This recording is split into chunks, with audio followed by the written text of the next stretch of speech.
tudo que eu já li até abril de 2026. Comecei o ano lendo algo bem leve, assim, apenas Anticristo, que é a continuação de Judas, um dos dark romances mais comentados. Então, em Judas, o primeiro livro da saga, a gente tem um romance entre um padre e uma freira. E aí, quando você percebe, você tá metido no esquema da máfia italiana. Então, nesse segundo livro, a gente tem uma evolução da Jezebel. Se você também se irritava com o jeitinho de sonsa dela, bom, aí no segundo livro a gente já tem uma protagonista mais evoluída, que tá ali querendo seguir com a vidinha dela, mas que continua ali com os problemas que a gente sabe que ela tem, né? E aí a gente tem o Padre Damon, que não tá ali mais no disfarce dele. E minha gente, o que esse homem faz nesse livro, eu vou falar pra vocês, tem que ter estômago pra ler. Às vezes eu fechava assim o meu Kindle, tipo, minha imaginação foi fértil demais. Porém, temos umas reviravoltas no final de Anticristo que eu vou falar pra vocês, não passou pela minha cabeça. Foi demais, assim, eu não acredito. Tem crítica, tem blasfêmia, tem hot e muitos gatilhos, então se preparem mentalmente pra ler. E aí, como eu sou uma pessoa equilibrada, depois de ter lido esse dark romance super pesado, fui ler um livro de folclore brasileiro. Por que não, né, gente? A Nicejara, no caso, é um indígena, um pequeno curumim. E aí ele parte numa missão porque a aldeia em que ele vive está perdendo ali as proteções mágicas, então as criaturas em torno deles estão começando a atravessar ali os limites da Pedra do Trovão. E ele é encarregado, como filho do cacique, de ter que resolver esse B.O. Então, apesar de conhecer muitas lendas, tinham várias criaturas que eu nunca tinha visto. E aí você vai meio que fazendo essa imersão dentro do idioma, que tem várias expressões que o autor traz do tupi. Final, gente, temos uma reviravolta que eu também não consegui prever. Super gostosinho, assim, de ler. Eu li em 2 dias, se não me engano. E por ser uma leitura mais infanto-juvenil, é algo que você, adulto, consegue ler, mas que você também consegue indicar para uma criança, um adolescente ler ali tranquilamente. E a minha terceira leitura foi O Ar que Ele Respira, da Brittany C. Cherry, que na verdade é o primeiro livro da série Elementos dela.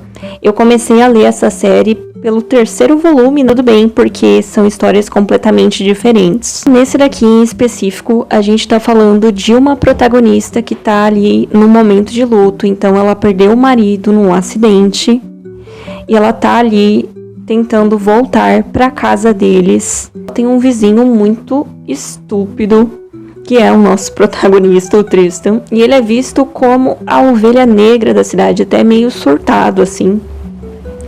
Só que o que a maioria não sabe é que ele também é viúvo. E aí começa essa amizade, rivalidade improvável entre os dois.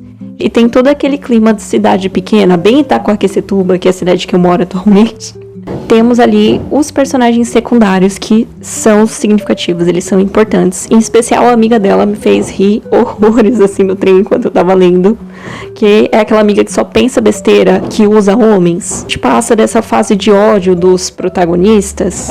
Eles vão fazer um acordo assim, tipo, olha, eu quero você, você me quer, então é o seguinte, a gente vai se pegar, entendeu? E aí, você finge que você é minha mulher, finge que sou seu marido e tá tudo certo.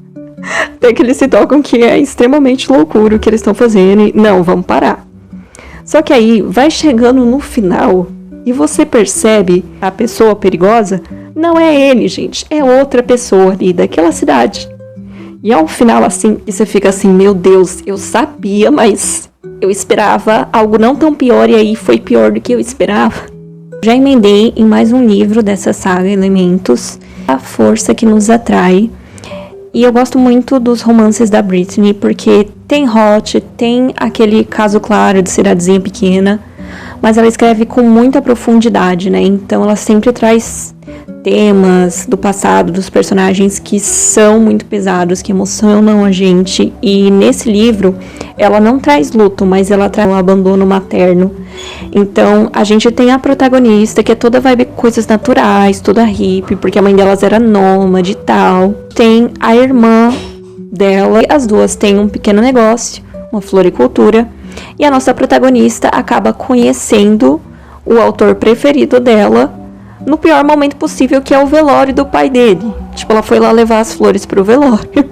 E aí, ela conhece o autor preferido e ele é um babaca. Só que aí, os capítulos vão passando e a gente entende, né, que a relação dele com o pai dele foi muito difícil, porque o pai dele era abusivo e a filhinha dele veio prematura. E nisso, o que a mãe dela faz? Abandona ela na UTI. Então, você tem ali um pai solo tentando cuidar de uma criança, sem ter nenhuma habilidade emocional. Nisso, ela se solidariza e começa a ajudar ele a cuidar da criança, mas os dois brigam muito porque ele é todo pragmático. Acho que esse foi o volume que eu menos gostei, assim, da série, porque eu não consegui simpatizar com a protagonista em muitos momentos. Não conseguia me envolver muito com o protagonista, sabe? Tipo, ok, isso é bonito, mas lendo pra ver a evolução deles, porque esse é um ponto também muito legal da escrita da Brittany, né? O final é muito fofinho.